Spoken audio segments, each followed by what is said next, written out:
Janata Dal United अल्पसंख्यक cell के द्वारा मुसलमानों को याद दिलाया जा रहा है कि आखिरकार नीतीश कुमार ने उनके लिए क्या क्या काम किया। देखिए ये यात्रा है, जो रथ है, ये अल्पसंख्यक विकास यात्रा है। उधर अम्बेडकर रथ यात्रा है। मंत्री अशोक चौधरी और उमेश कुशवाहा ने हरी झंडी दिखा करके इस रथ को रवाना किया है। और मुसलमानों को लेकर के खास तौर से जो अल्पसंख्यक के कई सारे नेता हैं वो यहाँ पहुँचे हैं और वो क्या कुछ कह रहे हैं कि इस रथ के गाँव-गाँव में जाने का मकसद क्या है, मुसलमानों को बताना है कि नीतीश कुमार ने किस तरह से काम किया है। क्या कुछ कह रहे हैं वो सुनिए।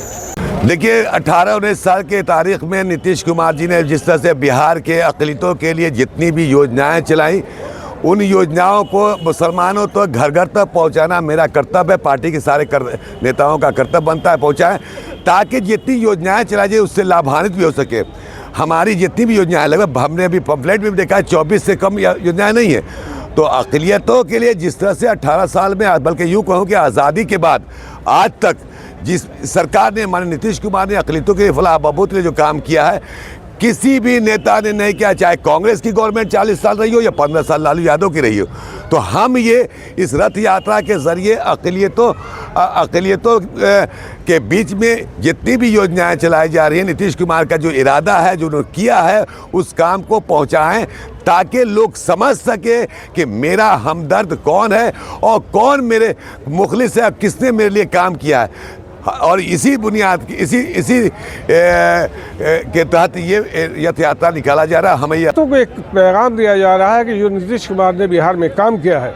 और अक़लियती समाज के लिए जो काम किया है, ये मैसेज हर ज़िले में हम लोग देना चाह रहे हैं। और 8,500 कब्रिस्तान की घेराबंदी हमारे मुख्यमंत्री ने करवाई है। करीब करीब हर ज़िले में एक आवासीय विद्यालय 67 करोड़ के बजट से नवोदय विद्यालय के तर्ज पे वो बनाने का काम कर रहे हैं। हर ज़िले में करीब करीब वो 10 करोड़ के बजट से मल्टीपर्पज़ बिल्डिंग बनाया जा रहा है, जो आज तक आज़ादी के बाद से किसी भी मुख्यमंत्री, किसी ने नेता, किसी भी पार्टी ने नहीं किया, जो नीतीश कुमार ने किया है। कि ये यात्रा सिर्फ इसलिए निकाली जा रही है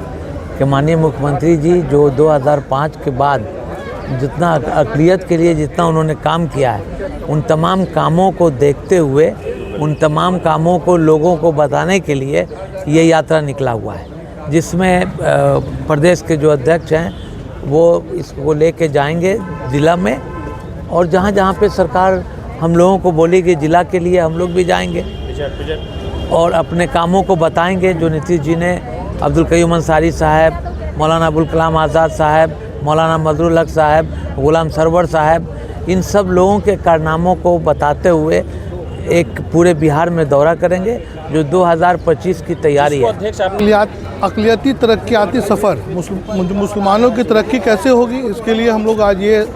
रथ लेके निकल रहे हैं बिहार के हर कोने में।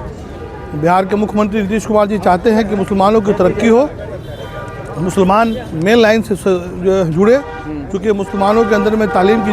जो कमी थी, तालीम से मतलब जोड़ा जाए और मुसलमानों की तरक्की कैसे हो, इसके लिए आज ये सफ़र पर हम लोग निकल रहे हैं रथ लेकर के। अभी बिहार प्रदेश के अध्यक्ष उमेश सिंह कुशवाहा झंडा दिखाएंगे, रथ को हम लोग जाएंगे और अपने भाइयों से मिल करके बताएंगे कि मुसलमानों की तरक्की होगी जब नीतीश कुमार 2025 में फिर से बिहार के मुख्यमंत्री बनेंगे।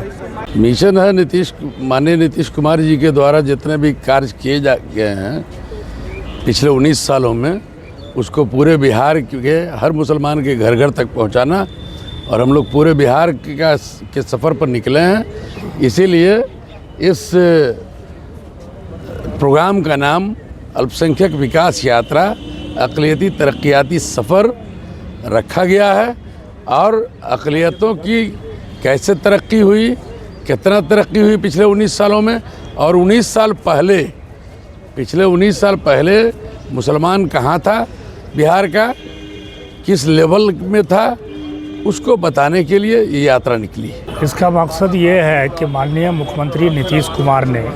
जो काम किया है पूरे बिहार के लिए, पूरे देश में जितने भी प्रदेश हैं, एक सिंगल ऐसा बिहार प्रदेश है जो अल्पसंख्यक के लिए सबसे ज़्यादा काम किया गया है। इस चीज़ को बिहार के कोने कोने में जा कर के अल्पसंख्यक को बताना है, और जा कर के ये लोग बताएंगे कि माननीय मुख्यमंत्री नीतीश कुमार ने जो आपके लिए काम किया है वो ये काम किया है। गांव में जाएंगे, क्या कहते हैं, मोहल्ले में जाएंगे, शहर में जाएंगे, हर जगह ये रथ जाएगी। और यहाँ के जो प्रदेश अध्यक्ष है उनके अगुवाई में ये पूरे बिहार में जाएगी और जा कर के अल्पसंख्यकों को जगाया जाएगा। देखिए, माननीय मुख्यमंत्री जी ने बिहार को अल्पसंख्यक समाज के लिए जन्नत बना दिया है। उनके सारे बुनियादी मसलों को हल कर दिया है और हम लोग एहसास कराना चाहते हैं, लोगों को जा करके आवाम को बताना चाहते हैं अल्पसंख्यक समाज के लिए कि जो माननीय मुख्यमंत्री जी ने आपके जो सारे बुनियादी मसले हल किए हैं और आपके लिए निरंतर काम कर रहे हैं और सब समाज का भला हुआ है तो आपका भी भला हुआ है। आपके खाने पीने में, आपके रहने सहने में, आपके इबादत करने में, आपके आखिरी आरामगाह कब्रिस्तान के मामले में, आपके बच्चों के तरक्की के मामले में, आपके तमद्दुन के मामले में, किसी भी मामले में इन्होंने आपके अहित नहीं किया है। तो हम लोग यही आग्रह करना चाहते हैं कि आप लोग जिस मात्रा में माननीय मुख्यमंत्री जी ने आपके लिए काम किया है उस मात्रा में आप लोग सहयोग कीजिए और जो तथाकथित सेकुलर पार्टियां हैं वो जज्बात का च्युइंगम आपको देती हैं, आपके स्वाद को तो थोड़ी देर के लिए बदल सकती हैं पर आपके जो बुनियादी मसलों को नहीं हल करती हैं। आप अपने वोट का आकलन कीजिए निरंतर कि आपने जो साल दर साल आपने कितने वोटों को जाया किया है और माननीय मुख्यमंत्री जी ने तो आपके लिए तो स्वतः संज्ञान ले करके काम किया है, चाहे मदरसे का भी हो और इस तरह के सारे मामले आपके हल किए हैं और जो भी आगे निरंतर काम कर रहे हैं तो हम लोग गुजारिश करने जा रहे हैं कि माननीय मुख्यमंत्री जी आपके हमदर्द हैं, आपके लिए सारे काम कर रहे हैं तो इसलिए आप इनको उसी तरह से सहयोग दें जैसे हमारे नबी हज़रत मोहम्मद मुस्तफ़ा सल्लल्लाहु अलैहि वसल्लम ने कहा था कि मज़दूर की मज़दूरी पसीना सूखने से पहले मिलना चाहिए। तो उन्होंने जो मज़दूरी किया है उनकी मज़दूरी मिलनी चाहिए।